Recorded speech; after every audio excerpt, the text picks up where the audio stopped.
Dokternya ramah dok, jadi kayak enak diajak diskusi, kemudian komunikasinya dengan pasien, dengan orang tua pasien itu bagus banget dok. Jadi beliau juga mengajarkan kami itu dengan cara yang sabar, jadi kepengen gitu menjadi dokter seperti itu. Memilih karir itu salah satu alasannya adalah karena role modeling, jadi keteladanan. Penelitian kita terakhir juga kita nanya sama para koas yang sudah selesai, para dokter muda yang sudah selesai. Itu ada 3, jadi satu behavior, perilaku, yang kedua orangnya, nah yang ketiga adalah lingkungannya.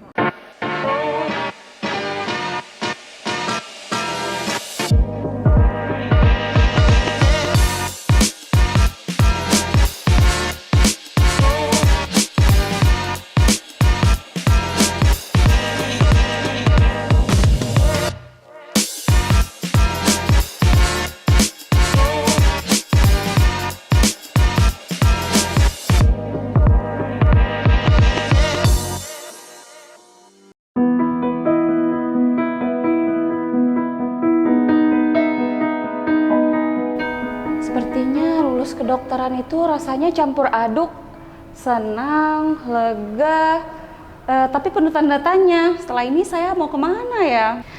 Halo Prof, apa kabar? Baik, Mbak Hanin kan ya? Iya bener Prof. Oh iya, dulu kan DPS dengan saya ya? Iya Prof, bener. Oke.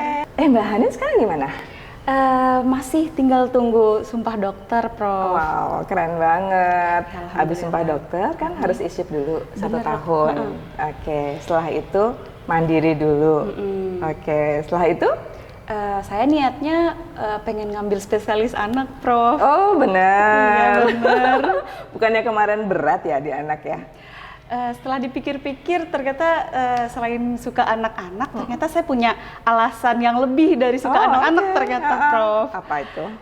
Jadi selama stase anak itu dokternya ramah dok, jadi kayak enak diajak diskusi, kemudian komunikasinya dengan pasien, dengan orang tua pasien itu bagus banget dok. Jadi beliau juga mengajarkan kami itu dengan cara yang sabar, jadi kepengen gitu menjadi dokter seperti itu. Oke, baik. Sukses ya, Mbak Hanin ya. Amin. Mari dok. Mari. Halo. Hai. Apa kabar? Hai, apa kabar? Baik. Siapa tadi Bang? Mahasiswa bekas TPA saya. Oh, lagi apa sekarang kesibukannya? Dia kayaknya sudah selesai koas, kemudian ini sekarang bukan PPD udah selesai, dia lagi nunggu sumpahan. Menarik. Menariknya dia itu mau ambil anak. Kenapa? Kayaknya nggak tahu dia. Saya juga bingung ya.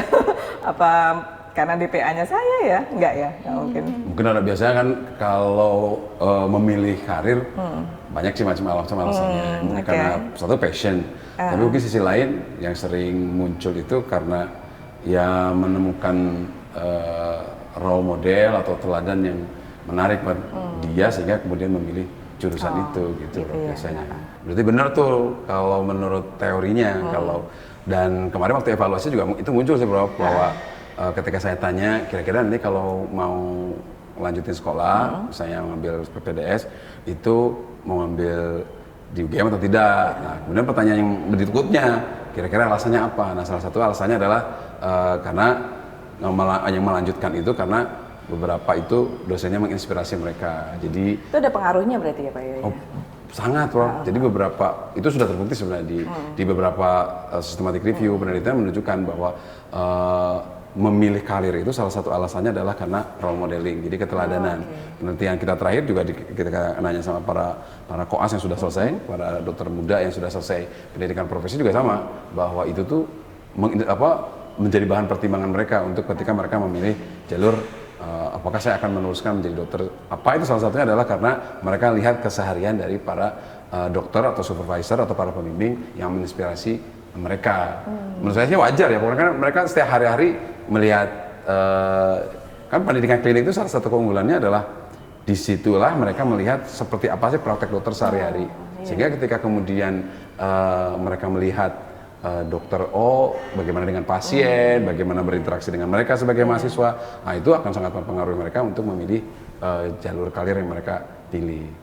Teorinya memang kalau dari teori pendidikannya begitu, ada namanya teori Bandura itu, jadi kan mereka melihat sehari-hari nih, mereka melihat sehari-hari para dosennya gitu, itu kan akan menarik atensi mereka nih, perhatian mereka.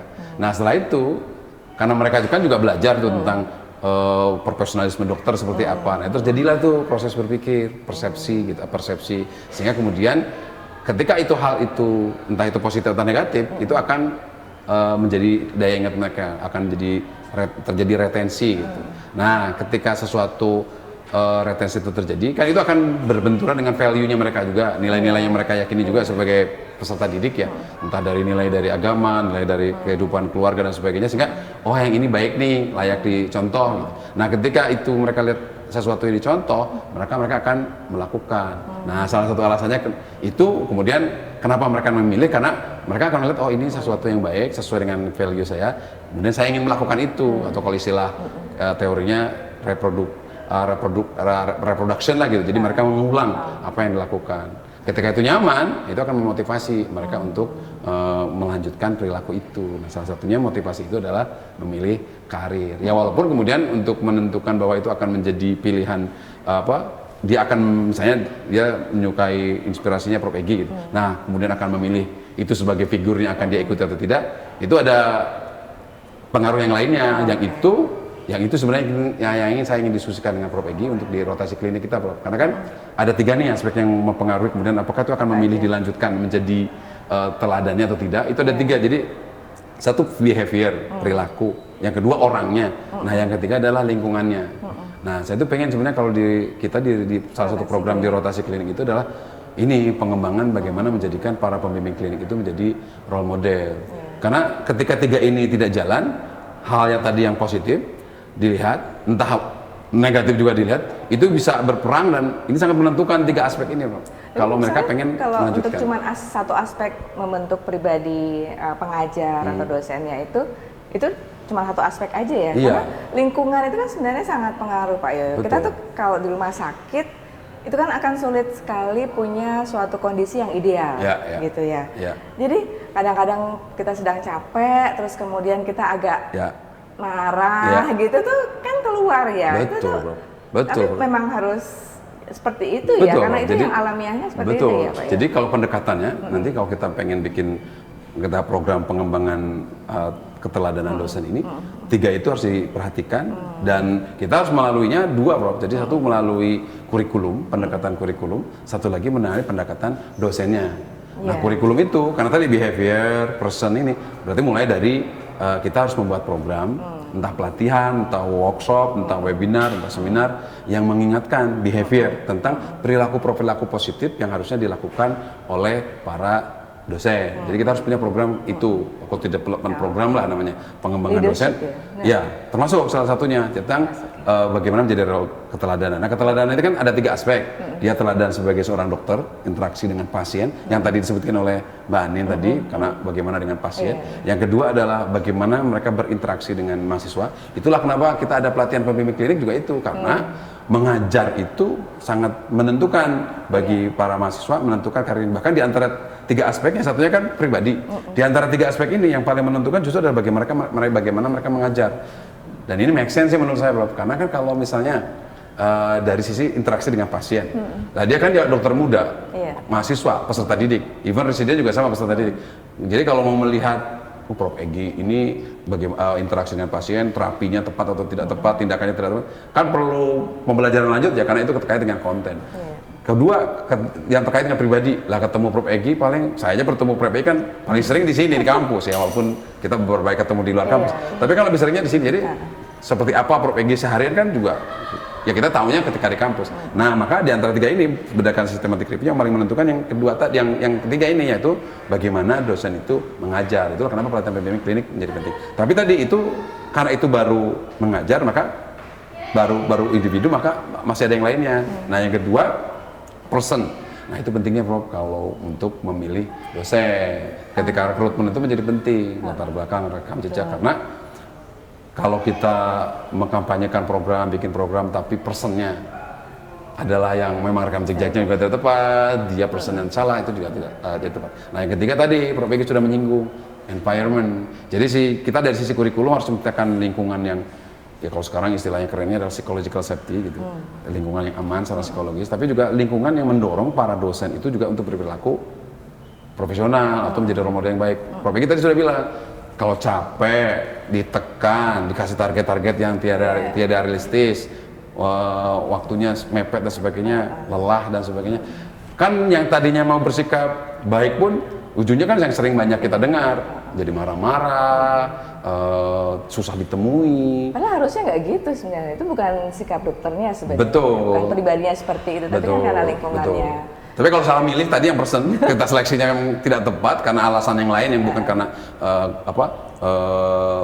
syarat yang tepat atau orang yang tepat. Nah itu juga jadi seperti yang kemarin kita bicarakan, pentingnya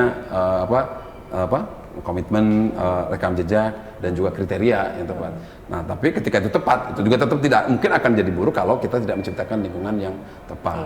Gitu. Dan sisi lain dari sisi pembimbing, suka nggak suka juga kita harus melatih mereka karena person, behavior, environment itu juga perlu satu lagi, mendorong mahasiswa untuk, kan kalau mereka melihat sehari-hari ini Prof, saya misalnya melihat Prof Egi sehari-hari, tapi apakah yang saya lihat itu tepat, kemudian saya mencernanya itu tepat atau tidak, menginterpretasikannya tepat atau tidak, kan perlu dibimbing. Nah salah satu teknik pembimbingannya kan dengan ada dua, satu memfasilitasi refleksi, kedua adalah memberikan umpan balik. Nah makanya kita kepada dosen juga perlu ngajarin mereka bagaimana melakukan refleksi, kemudian memberikan feedback terkait dengan perilaku ini. Dan secara kurikulum, itu kalau bisa kita wajibkan. Nah kita kan di kurikulum kita kan ada namanya refleksi kasus itu Prof. Nah salah satu refleksi kasus kita bisa minta tuh, refleksinya adalah tentang misalnya merefleksikan dokternya, pembimbingnya. Atau kita kan juga punya portfolio. Nah ketika portfolio, ketika mereka melakukan refleksi diri tentang pembelajaran di anak misalnya, nah itu salah satu yang bisa kita minta refleksikan dari mahasiswa adalah bagaimana mereka merefleksikan interaksi dengan pembimbing, terutama terkait dengan role model tadi. Gitu. Menarik ya? Iya. Cuman saya ini nih waktunya. Oh iya, maaf. Apa uji. Oh uji S3. Oh oke. Oke Bro, nanti kita bicarakan lagi di rapat asik ini. Kita ketemu lagi ya. Oke, sehat-sehat Bro. Iya.